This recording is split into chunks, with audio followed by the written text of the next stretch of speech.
Hey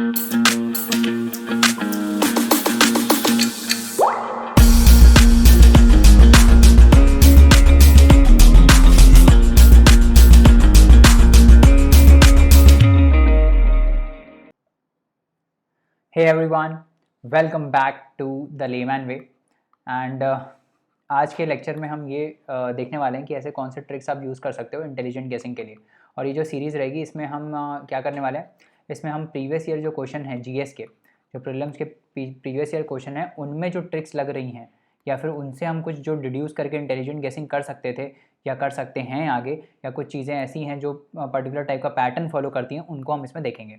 तो अगर आप ये सीरीज़ कंप्लीट कर लेते हो, आखिरी एक महीने में हम ये सीरीज़ कर रहे हैं, सीसैट का भी सीरीज़ चल रहा है, इसका भी हम स्टार्ट कर रहे हैं। तो ये अगर आप कर लेते हो तो 20+ मार्क्स आप एडिशनल स्कोर कर सकते हो ओवर एंड अबव जितना आपको आता है। अब इसका मतलब ये नहीं है कि पढ़ाई कुछ नहीं करी है और सिर्फ ट्रिक्स के बेसिस पे चल रहे हैं, ऐसा कुछ नहीं है। पढ़ाई आपको करनी पड़ेगी, है ना। नॉलेज तो है ही आपकी, उसको यूज़ करके थोड़ा बहुत नॉलेज, थोड़ा बहुत इंटेलिजेंट गेसिंग कैसे कर सकते हो वो हम देखने वाले हैं इसमें, है ना। तो ये मत समझ लेना कि भाई इसको पढ़ लिया तो हमको अपना कोर्स रिवाइज करने का ज़रूरत नहीं है, ऐसा नहीं है। कोर्स तो रिवाइज करने का ज़रूरत है ही आपको, प्लस इंटेलिजेंट गेसिंग कैसे करनी है वो हम इस कोर्स में सीखेंगे। तो इन वीडियोस के थ्रू मकसद यही है कि आपको प्रीवियस ईयर क्वेश्चंस के थ्रू ये बताया जाए कि कैसे ट्रिक्स एप्लीकेबल होती हैं और क्या क्या आप चीज़ यूटिलाइज कर सकते हो, right. And if you are new to this channel, do not forget to like, share, subscribe and also recommend this videos to your fellow aspirants as well, है ना। चलिए जल्दी से आगे बढ़ते हैं। और इसके साथ साथ एक और मैं बात बता देता हूँ कि सीसैट मास्टर सीसैट का एक चैलेंज हमने लॉन्च किया है, जिसमें हम सीसैट मास्टर करा रहे हैं 7 डेज़ में। So go and check out this course. इसके अलावा इकोनॉमिक्स का भी फ्री चैलेंज उस पर है वेबसाइट पे, सो please go and look at that also. इसमें मैक्रो इकोनॉमिक्स के सारे बेसिक कंसेप्ट हमने इसमें कवर कराए हैं। सो लास्ट ईयर काफ़ी क्वेश्चंस इसमें से आए थे, 80% क्वेश्चन इसी में से थे। So please go and check this out, please पढ़ो इसको, मैक्रो इकोनॉमिक्स के कंसेप्ट को समझो एंड हमको भी फीडबैक दो कि कोर्स कैसा है, करेक्ट। तो चलिए जल्दी से आगे बढ़ते हैं और आज हम स्टार्ट करते हैं अपना लेक्चर, जो कि है ट्रिक्स फॉर इंटेलिजेंट गेसिंग इन यूपीएससी प्रीलिम्स। तो कैसे आप इंटेलिजेंट गेसिंग कर सकते हो वो हम इस क्वेश्चन को देखेंगे by doing previous year question. तो चलो पहला क्वेश्चन देखते हैं हम चल के। तो चलिए नेक्स्ट क्वेश्चन देखते हैं क्या बोल रहा है नेक्स्ट क्वेश्चन, कि गोल्ड ट्रांच और रिजर्व ट्रांच रेफर्स टू। तो देखो रिजर्व ट्रांच जब आप फॉरेक्स रिजर्व्स पढ़ते हो, है ना, इकोनॉमी में जब आप फॉरेक्स रिजर्व्स पढ़ते हो आरबीआई के, तो उसमें क्या क्या रहता है, उसमें गोल्ड रहता है ना, और फॉरेन करेंसीज रहती हैं, करेक्ट, और आपका एसडीआर्स रहते हैं, है ना, और आखिरी में रहता है रिजर्व ट्रांच, है ना। तो वो रिजर्व ट्रांच के बारे में क्वेश्चन पूछ रहा है कि रिजर्व ट्रांच जो है वो क्या होता है, ठीक है। तो आरबीआई का टॉपिक ना इन जनरल बहुत इंपॉर्टेंट रहता है, ठीक है। तो आरबीआई से जितनी चीज़ें रिलेटेड है वो आपको मालूम होनी चाहिए, ठीक है। तो रिजर्व ट्रांच बेसिकली क्या होता है, उससे पहले आपको एसडीआर पता होना चाहिए कि एसडीआर क्या होता है। तो एसडीआर एक अकाउंटिंग यूनिट है आईएमएफ का, है ना। ये सबको बेसिक पता रहता है जो भी इकोनॉमी पढ़ रहा होता है। तो क्या होता है कि रिजर्व ट्रांच में क्या होता है कि जो एसडीआर्स होते हैं ना, ये एसडीआर्स किस लिए यूज़ होते हैं, मेंबर कंट्रीज़ को लोन देने में यूज़ होते हैं, ठीक है। तो मेंबर कंट्रीज़ को जब आप लोन देते हो तो उसमें ये एसडीआर्स यूज़ होते हैं। तो जैसे मान लो बहुत सारी कंट्रीज़ हैं, जैसे यूएस है, चाइना है ना, जापान है, यूके है, इंडिया है, ये लोग सब अपना कुछ कुछ अमाउंट कंट्रीब्यूट करते हैं आईएमएफ में, है ना। आईएमएफ में कुछ कुछ अमाउंट कंट्रीब्यूट करते हैं और फिर आईएमएफ इसका पूरा कलेक्शन लेके जिस भी मेंबर कंट्री को लोन चाहिए होता है उसको वो लोन देती है ना। इस टाइप से होता है, ठीक है। तो इसमें क्या होता है, हर एक कंट्री का ना कुछ कोटा होता है, कि जैसे मान लो इंडिया का 25% कोटा है। 25% कोटा किस सेंस में मैं बता रहा हूँ, कि आप मान लो इंडिया को कल को लोन चाहिए, ठीक है, तो आरबीआई आईएमएफ के पास जाता है और बोलता है कि मेरे को लोन चाहिए, तो आईएमएफ इनको एसडीआर्स में लोन दे देता है, ठीक है। तो कुछ पार्ट ऑफ लोन जो होता है ना वो विदाउट एनी फ़ी लगता है।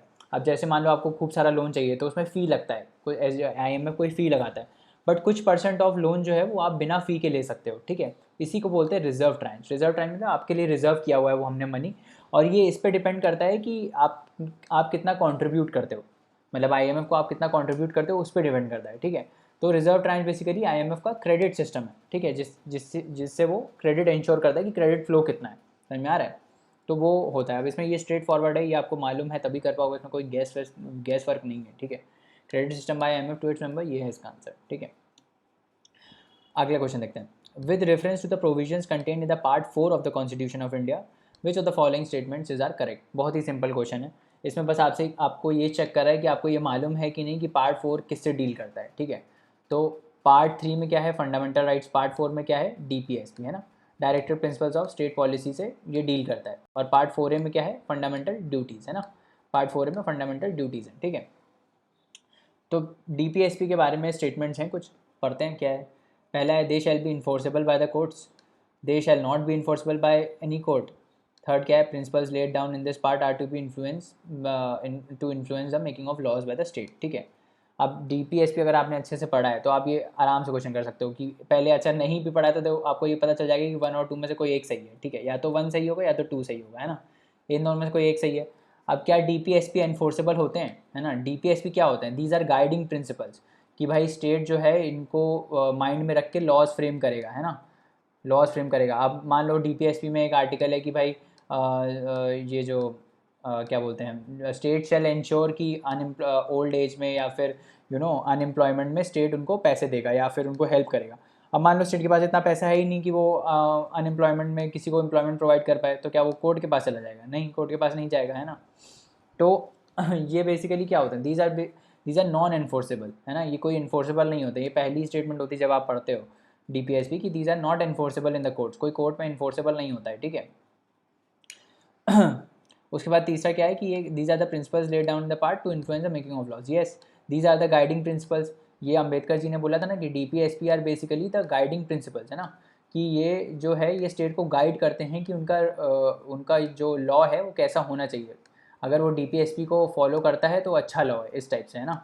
अगर नहीं फॉलो करता है तो ऐसा नहीं कि जाके कोर्ट में कंप्लेन कर सकते हो, बट हाँ मतलब state must keep these DPSPs in mind while framing laws, मतलब जब लॉ बना रहा है स्टेट तो इन जो भी DPSPs हैं उनको माइंड में लेके लॉ बनाए, ठीक है, उनसे कंप्लाई करता हुआ लॉ बनाए।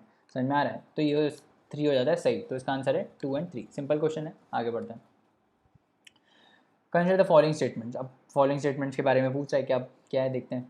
According to the constitution of India, a person who is eligible to vote can be made a minister in a state for 6 months even if he और she is not a member of legislature of state.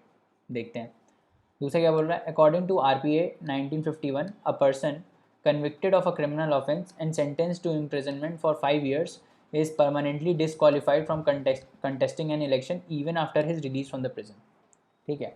अब ये question थोड़ा अच्छा है। अब देखो इसमें क्या है, कैसे एलिमिनेट कर सकते हो या कैसे हम कर सकते हैं इस क्वेश्चन को। दूसरा स्टेटमेंट क्या बोल रहा है, एक मिनट, दूसरा स्टेटमेंट क्या बोल रहा है कि RPA एक्ट में ऐसा दिया गया है कि कोई भी पर्सन जिसको क्रिमिनल ऑफेंस के लिए जेल हुई है 5 साल के लिए, ठीक है, उसको परमानेंटली डिस्क्वालीफाइड कर देंगे। एक्सट्रीम स्टेटमेंट है, परमानेंटली डिस्क्वालीफाई कर देंगे, ठीक है।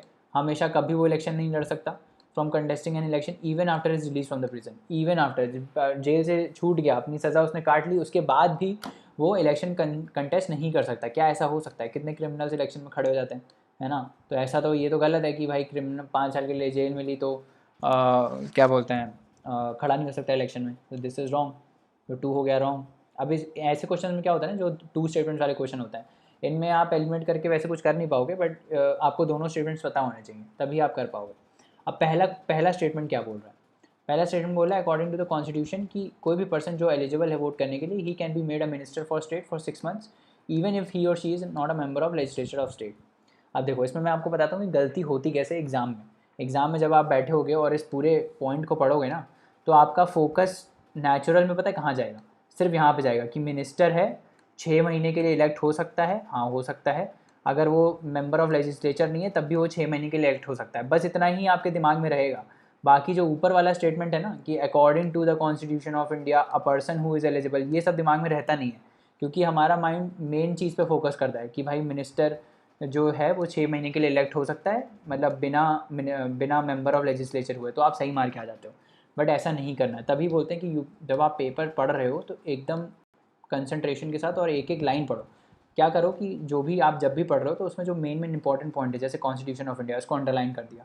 अ person who is eligible to vote, ये सब बहुत ही जेनरिक स्टेटमेंट आपको लग रहा है, बट माइंड इसको इग्नोर कर देता है। वहाँ जब आप पेपर में बैठे हो तो तब इग्नोर करता है, ठीक है। तो क्या करना है, अच्छे से पढ़ना है ऑप्शन को कि कॉन्स्टिट्यूशन ऑफ इंडिया है, उसमें क्या बोल रहा है, कोई भी person, a person who is eligible to vote, कोई भी पर्सन जो वोट करने के लिए एलिजिबल है, मतलब 18 साल से ऊपर है, वोट तभी कर सकते हो जब आप 18 साल से ऊपर हो। Can be made a minister, ऐसा हो सकता है क्या? मान लो मैं 20 साल का हूँ, मेरे को जाना है MLA बनना है, तो मैं बन सकता हूँ? नहीं। MLA का क्या कंडीशन रहता है कि MLA के लिए कम से कम 25 साल होना चाहिए, है ना, 25 साल होना चाहिए, ऐसा होता है ना। और अगर लेजिस्लेटिव काउंसिल में बनना है तो 30 साल का होना चाहिए, है ना। तो ये कंडीशन है, तो ये तो गलत हो गया कि कोई भी person who is eligible to vote, eligible to vote तो 18 के जस्ट ऊपर हो जाता है, 19 साल का बच्चा जाके थोड़ी मिनिस्टर बन जाएगा, है ना। तो ये भी गलत हो गया स्टेटमेंट। बट जनरली आप सही मार्क, अब देखो दूसरा पार्ट इसका सही है ना, बट पहला पार्ट अगर आप पढ़ोगे तो गलत हो जाता है। तो इसी वजह से अच्छे से पढ़ना है क्वेश्चन को। तो इसका आंसर हो जाएगा डी, कोई भी सही नहीं है, ना ये सही है ना ये सही है, समझ में आ रहा है। तो जैसे ही क्या कंडीशन है, he must be citizen, he must subscribe to oath, है ना। और उसके बाद 30 साल लेजिस्लेटिव काउंसिल में है, 25 साल किस में है, लेजिस्लेटिव असेंबली में। तो ये सब कंडीशन है ना। तो इग्नोर मत करना है इस चीज़ को, पूरा अच्छे से क्वेश्चन पढ़ना है, ठीक है। अगले में पढ़ते हैं। The president of India can summon a session of the parliament at such place as he thinks fits, ठीक है। आगे बढ़ते हैं। The constitution of India provides for 3 sessions of the parliament in a year, but it is not mandatory to conduct all 3 sessions. तीसरा option क्या है, there is no minimum number of days that the parliament is required to meet in a year, ठीक है। तो आपको ये पता है कि भाई पार्लियामेंट का सेशन समन और प्रोरोग कौन करता है, प्रेसिडेंट करता है ना। ये तो बेसिक है, सबको पता रहता है। तो 1 हो जाएगा सही, 1 हो जाता है अगर सही, तो या तो 1 है या तो 3 है। 2 में हम दिमाग नहीं लगाएंगे, ठीक है। हम देखते हैं कि 3 क्या है। There is no minimum number of days that the parliament is required to meet in a year. ऐसा तो कुछ है नहीं, है क्या कुछ मिनिमम नंबर की इतने दिन मिल रहा है। सेशंस हैं कि हाँ भाई सेशंस जो है मिनिमम 2 होने चाहिए, और उसमें गैप जो है वो दिया गया है कि मैक्सिमम 6 महीने के अंदर अंदर, मतलब 6 महीने का गैप हो सकता है 2 सेशन में। बट ऐसा नहीं बोला गया है कि 150 दिन के लिए मिलना है कि 300 दिन के लिए मिलना है, ऐसा कुछ नहीं दिया हुआ है, ठीक है। बस एक सेशन का गैप दिया हुआ है कि दो सेशन के बीच में 6 महीने का गैप मैक्सिमम हो सकता है, ठीक है। मिनिमम नंबर के बारे में कुछ भी बात नहीं की गई है। तो ये भी हो जाता है सही, इसका आंसर है 1 एंड 3, ठीक है। ये लक्ष्मीकांत से आप जब लक्ष्मीकांत पढ़ोगे तो उसमें ये दिया हुआ है कि 6 महीने का मैक्सिमम गैप हो सकता है, मिनिमम नंबर का कुछ बात नहीं किया हुआ है ना। तो वहीं से ये आंसर आ रहा है, ठीक है। अगला पढ़ते हैं। With reference to history of India consider the following, Anurag Banen Meera Siddharth. आप देखो ये पता है तो कर पाओगे, इसमें कुछ मतलब पढ़ा है तो कर पाओगे, नहीं पता है तो शांति से इसको छोड़ देना, ठीक है। क्योंकि ऑप्शंस भी इसमें बहुत ही डेंजरस से है ना, मतलब आप कुछ कर नहीं पाओगे इसमें, ठीक है। और क्या ही बताओगे, Anurag is in treasury of state, कुछ नहीं कर सकते इसमें। आता है तो आता है, नहीं आता है तो छोड़ देना इसको। कुछ क्वेश्चन छोड़ने वाले भी होते हैं, ठीक है। वैसे इसका आंसर बी है, अगर देखना हो तो इसका आंसर बी है। आगे बढ़ते हैं, इसमें कोई ट्रिक नहीं लग रहा था, ठीक है। इस बार 2020 में बहुत ज़्यादा मीडिएवल पूछ दिया गया है ना। सारे टॉपर्स बोलते रहते हैं मैंने मीडिएवल को इग्नोर किया था, यूपी से निकाल लो, मीडिएवल से ही पूछेंगे अब हम। एनीवेज आगे बढ़ते हैं। With reference to the religious history of India, अब रिलीजियस हिस्ट्री ऑफ इंडिया पूछ रहा है। स्थाविरधन क्या बोल रहा है, वीरावदिन्स, अच्छा okay. Thavirawadins belong to the Mahanaya Buddhism. Okay, Lokaravadin sect was an offshoot of Mahasangika sect of Buddhism. ये भी पढ़ा है तो ही कर पाओगे। Deification of Buddha by Mahasangikas fostered the Mahanaya Buddhism. अब देखो इसमें एक चीज़ तो हमको पता है कि महानाया जो है और महानाया वाला उससे डील करता है ना, आइडल वर्शिप से। ये लोग जो महानाया बुद्धिज़्म है ये आइडल वर्शिप पे बिलीव करते हैं, ठीक है। मतलब एज आ बुद्धा को एज अ गॉड ट्रीट करते हैं ये लोग, ठीक है।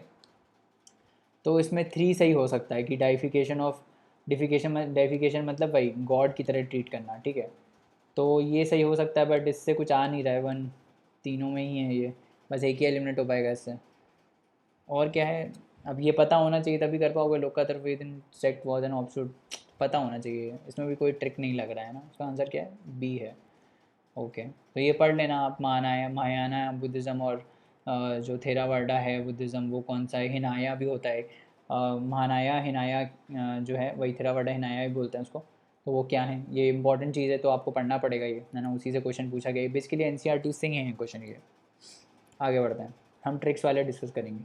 विच of the following statements correctly explain the impact of industrial revolution on India during the first half of the 19th century, ठीक है।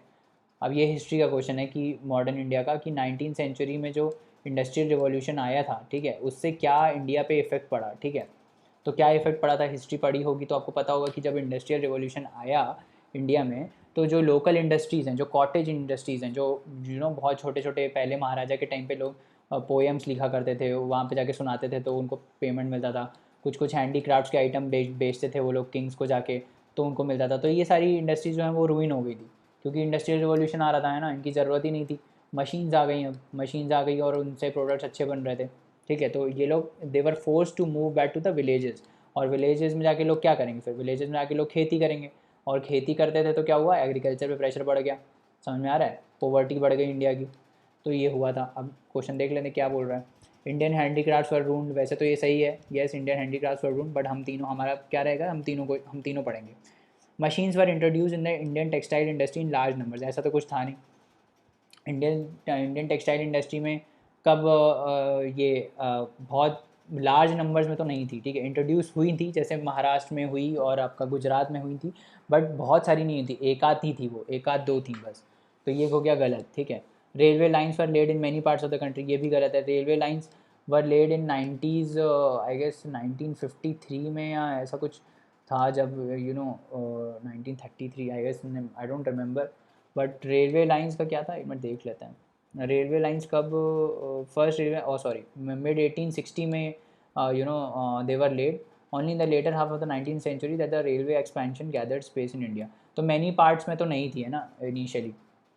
Heavy duties were imports were impose on the imports of the British, ये तो गलत है। Actually heavy duties जो है वो export पे लगाई गई थी, जो इंडियन मैन्युफैक्चरर्स थे और उनके लिए ऐसा सिचुएशन क्रिएट किया गया था ताकि उनके एक्सपोर्ट्स कम हो। एक्सपोर्ट्स कम हो मतलब एक्सपोर्ट पे ड्यूटी बढ़ गई थी, ठीक है।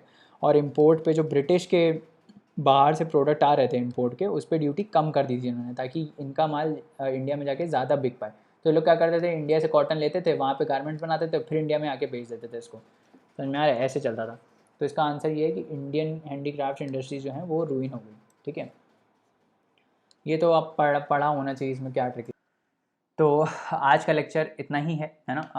अगले लेक्चर में और क्वेश्चंस को हम डिस्कस करेंगे। For more such lectures you can visit our website www.thelaymanway.com, जहाँ पे खूब सारे फ्री कोर्सेज अवेलेबल हैं। आप हमें व्हाट्सएप भी कर सकते हैं 7724886251 पे, अगर आपको कोई क्वेरी है प्रीलिम्स के रिगार्डिंग, मेंस के रिगार्डिंग, या स्ट्रैटेजी कैसे फॉलो करनी चाहिए, क्या फॉलो करनी चाहिए।